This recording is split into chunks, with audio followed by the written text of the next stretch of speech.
Bismillahirrahmanirrahim. Assalamualaikum warahmatullahi wabarakatuh. Alhamdulillahirabbil alamin. Alhamdulillahilladzi la yadurru ma'asmihi syai'un fil ardi wala fis sama' wa huwa ala kulli syai'in qadir. Asyhadu an la ilaha illallah wahdahu la syarikalah wa asyhadu anna Muhammadan abduhu wa rasuluhu la nabiyya ba'dah. Coba kita renungkan satu ayat firman Allah Subhanahu wa taala di dalam Al-Qur'an. Surat Al-An'am ayat 165. Allah berfirman, "Wa huwallazi ja'alakum khalaifal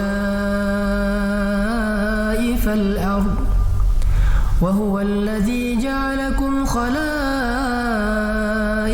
ardh wa rafa'a ba'dakum fawqa ba'din درجات ليبلوكم فيما آتاكم إن ربك سريع العقاب وإنه لغفور رحيم.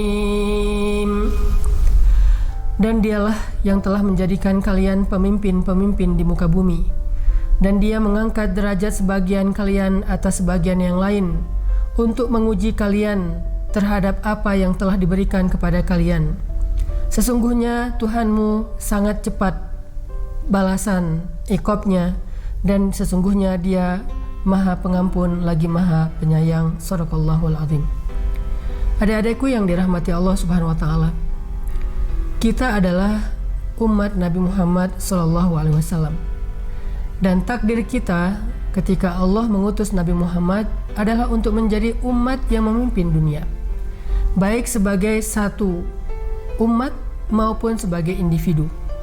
Makanya Allah Subhanahu wa taala menyampaikan banyak sekali kalimat-kalimat tentang takdir itu, bahwa kita pemimpin bagi alam semesta di dalam Al-Qur'an.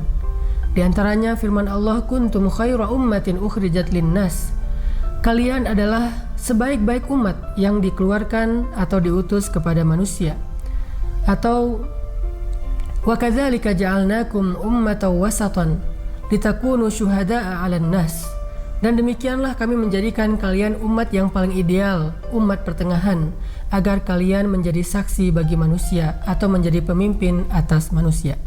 Takdir kita adalah menjadi pemimpin, baik pemimpin secara pribadi, personal, maupun pemimpin secara satu umat, yaitu umat Islam. Lalu pertanyaannya, bagaimana menjadi a true leader, menjadi pemimpin sejati di tengah-tengah masyarakat? Apakah kepemimpinan itu hanya sekedar sebuah jabatan? Apakah kepemimpinan itu hanya sebuah title atau sebutan atau panggilan? Atau ada pemaknaan lain tentang menjadi pemimpin sejati? Kalau kita belajar kepada hadis-hadis Nabi, ketika Nabi menyebutkan tentang makna pemimpin, Nabi mengistilahkan dengan banyak istilah. Menurut saya, salah satu hadis yang menjelaskan tentang konsep kepemimpinan yang paling luar biasa itu adalah hadis tentang rohilah. Kata Nabi, "An-nasu ka'ibili mi'ah." Manusia seperti 100 ekor onta. La takadu tajidu fiha rohilatan. Hampir-hampir engkau tidak mendapati dari 100 ekor onta itu satu pun yang menjadi rohilah. Pertanyaannya, apa itu rohilah? Rohilah itu adalah pemimpinnya onta.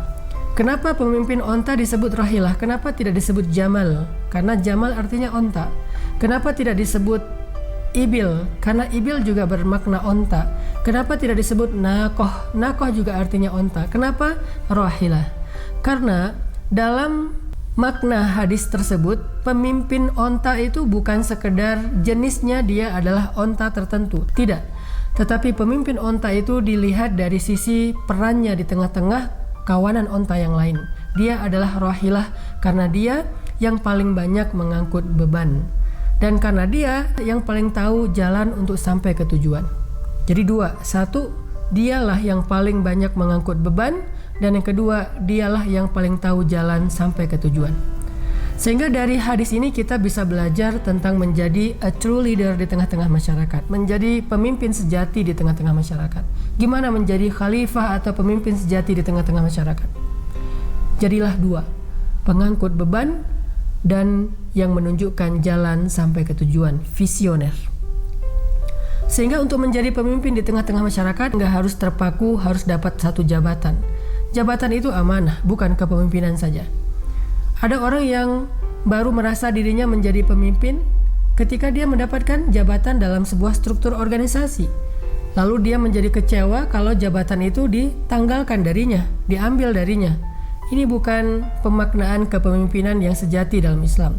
Pemimpin sejati adalah dia yang paling banyak mengangkat beban. Pemimpin sejati adalah yang paling tahu jalan untuk sampai ke tujuan dengan visi yang jelas. Angkatlah beban masyarakat. Mengangkat beban masyarakat juga bermakna menjadi orang yang paling bermanfaat untuk orang lain. Makanya Nabi mengatakan, khairun nas anfa'uhum linnas. Sebaik-baik manusia adalah yang paling banyak bermanfaat untuk orang lain. Saya memaknai dua hadis ini dengan kalimat, pemimpin itu adalah yang paling eksis.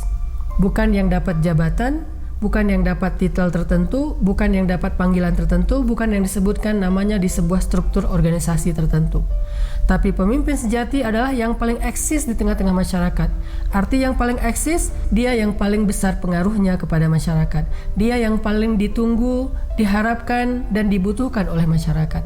Sehingga kalau kita pengen jadi pemimpin sejati, coba tanya diri kita, berapa banyak orang yang membutuhkan kita sehari-hari? Berapa banyak orang yang bergantung hidupnya kepada kita? Berapa banyak orang yang mengetuk pintu rumah kita, menelpon kita, ngejapri kita untuk minta tolong kepada kita? Semakin banyak orang yang membutuhkan kita dan bergantung kepada kita, berarti menunjukkan semakin besar kepemimpinan kita di tengah-tengah masyarakat. Kalau mau ngelihat dari sisi followers, cobalah kita lihat berapa banyak followers kita dari orang miskin. Berapa banyak orang susah nge-following kita. Berapa banyak orang yang sakit nge-following kita dalam tanda petik. Artinya dia nge-follow kita untuk meminta tolong dan meminta bantuan kepada kita. Itulah eksistensi, itulah kepemimpinan yang sebenarnya.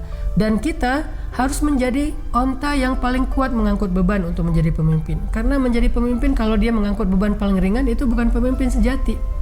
Pemimpin sejati justru yang mengangkut beban paling berat di antara yang lain, yang paling besar pengorbanannya di antara yang lain. Kalau dia justru memaknai kepemimpinan itu adalah mendapatkan fasilitas lebih, mendapatkan reward lebih, mendapatkan pemuliaan dari orang lain, penghargaan dari orang lain, maka kepemimpinan bagi dia adalah fitnah. Tapi kalau dia memaknai kepemimpinan itu adalah menjadi orang yang siap berkorban lebih, mengangkut beban lebih, capek lebih, lelah lebih, letih perasaannya lebih, maka dia telah memahami makna kepemimpinan sejati.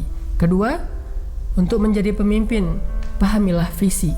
Visi hidup kita sebagai hamba Allah dan visi hidup kita sebagai manusia di antara banyak manusia. Visi kita apa dalam hidup? Dan kita mengajak orang kepada visi yang sama, kepada visi yang baik. Kita sebagai sebuah bangsa, apa visi bangsa ini? Kita sebagai sebuah masyarakat, apa visi masyarakat ini? Kita sebagai umat Nabi Muhammad, apa visi umat ini? Kita sebagai seorang muslim, apa visi seorang muslim? Visi itulah yang akan menuntun kita untuk memimpin masyarakat kita.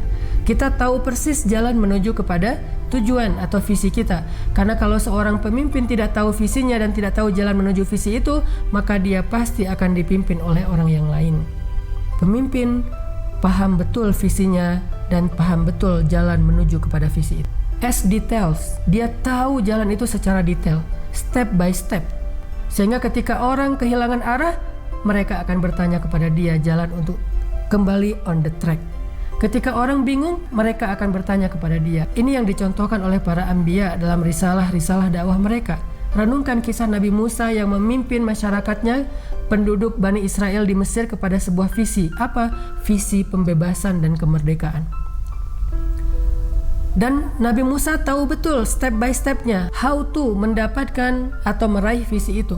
Sehingga ketika Bani Israel bingung, galau dengan ujian-ujian yang mereka alami dari Firaun dan bala tentaranya, mereka datang kepada Musa. Ya Musa, mereka bertanya. Lalu Musa bisa menjawab dengan jelas seperti apa harusnya mereka menjalani proses untuk sampai kepada visi itu. Inilah pemimpin.